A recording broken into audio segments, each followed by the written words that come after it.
Hey folks, welcome to take 2 of the Soundstage solo project, where I give my second opinion on a particular pair of HeadFi gear. I'm Mike from Mike on Audio, and the saga continues to explore this wonderful world of headphones. I am starting to realize why some people are just downright fanatical about collecting headphones. They're smaller and oftentimes less expensive than speakers, and you can still get a difference in sound signature that's sometimes staggering between one and another. Today I'll be evaluating the Meze, Meze. I'm not sure how it's properly pronounced. Let me know in the comments below if you say Meze or Meze or Meze. I'm curious how the world just perceives this. So as I promised in the previous video, I did on the Sivgas, I did not look at the price once again to be able to give you my raw and uninfluenced opinion, because as I have discovered, once you know the price, then your brain will automatically go into this expectation bias mode, and it can very well derail what could have been a great experience. So here we go. Once I took them out of the shipping box, I discovered this very elegant black box with gold foil print. This is an expensive way to package and present a product, so I already have an idea of what I am dealing with here. Upon opening the box, I discovered a molded semi-hard shell case with a really cool Meze logo in the front. It's the small details for me. I'm all about the details. There was some finely printed literature about the cans inside the box as well. Once I opened the case, there sat a fine leather pouch that contained a 3.5mm to 1/4 inch adapter and 2 separate cables of different lengths, a 5-foot and a 10-foot cable to connect the headphones to your favorite amp or source. In my case, I'm using the Cambridge Audio DAC Magic 200M, which I feel is a solid DAC/amp combo for me. I use it daily at my desk through my PC, so I am more than familiar with how it sounds, or at least how it's supposed to sound. The headphones themselves are incredibly elegant. They come with precision machined walnut ear cups supported by a machined aluminum frame. The ear pads are a soft fabric, which I discovered can get a little bit warm after extended use, but not obnoxiously hot. Now, I know most of you are accustomed to the slider on the sides to adjust the top of the head of the headphones for a precise fit. Meze went one step further and designed a way for the leather strap at the top to automatically adjust to your head. Overall, the 109 Pros have an elegant and futuristic look and feel to the design that I really like. There are a lot of small details that the engineers included that I wouldn't have expected them to, but I'm glad they did. I bet they would look really good in black, because I love black cans, but I have noticed that a lot of companies are gravitating to the wood grain, so it must be a new trend that is emerging within the HeadFi universe. I still like in wood grain, don't worry. Now that you know my first impressions, let's go ahead and get into sound quality. First thoughts when I plugged them in and started jamming is the bass. I liked the accuracy and the punch. It wasn't subsonic, but it wasn't all mid-bass as some of these classes of headphones sometimes tend to be. My good friend over at Soundstage, Brent Butterworth, thoroughly reviewed them in the written form.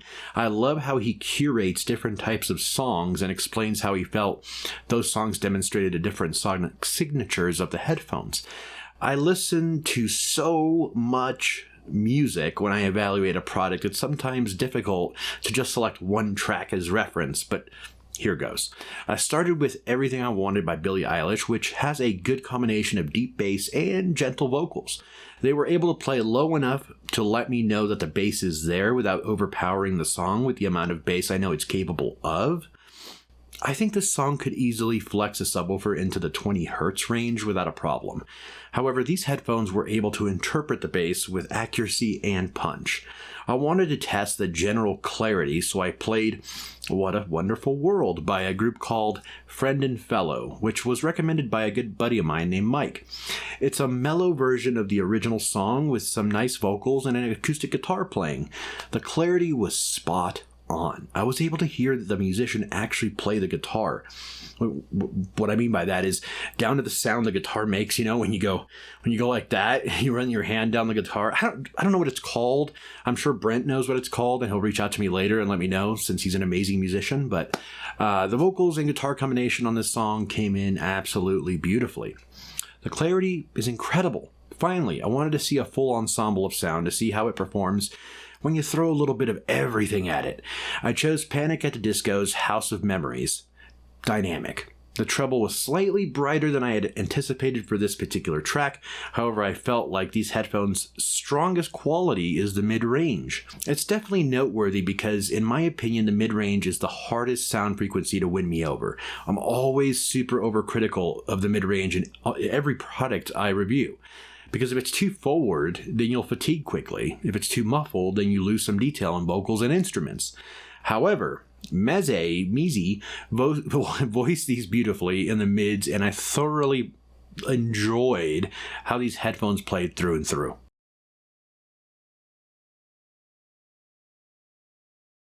Overall, I was impressed with the delivery of these headphones. The ear pads were very forgiving, to the point where I almost forgot I was even wearing headphones. Comfort was a huge selling point here. They just kind of live on top of your head like they belong there. The aesthetics were a classy, modern chic. I dig it. The small details were a nice treat. The sound was dynamic, did not disappoint. I feel like they were great contenders at a price point between, like $1,000 to $1,200. So how much were they? Well, these actually come in at $799. That surprised me. Well, not only because these have established value both in design and sound, but also because I'm aware that Meze makes some really expensive cans. So without checking the price, I was internally assuming that they were above the $1,000 mark. I didn't expect this though, $799. Well, folks, it's not every day we find intrinsic value in audio products, but in the case of the Meze 109 Pros, it's there, and I would recommend them for someone who enjoys anything from acoustic to classical to modern rock, all the way to electronica. These aren't the most affordable cans around, but they definitely aren't the most expensive, so if you've been good, perhaps Santa Claus will leave you a pair under the tree. Thanks for joining me, friends. Don't forget to hit that like button like your life depends on it. Subscribe to the channel and ring the bell to get notified every time we deliver a new video. Enjoy the rest of your day, friends. Take care.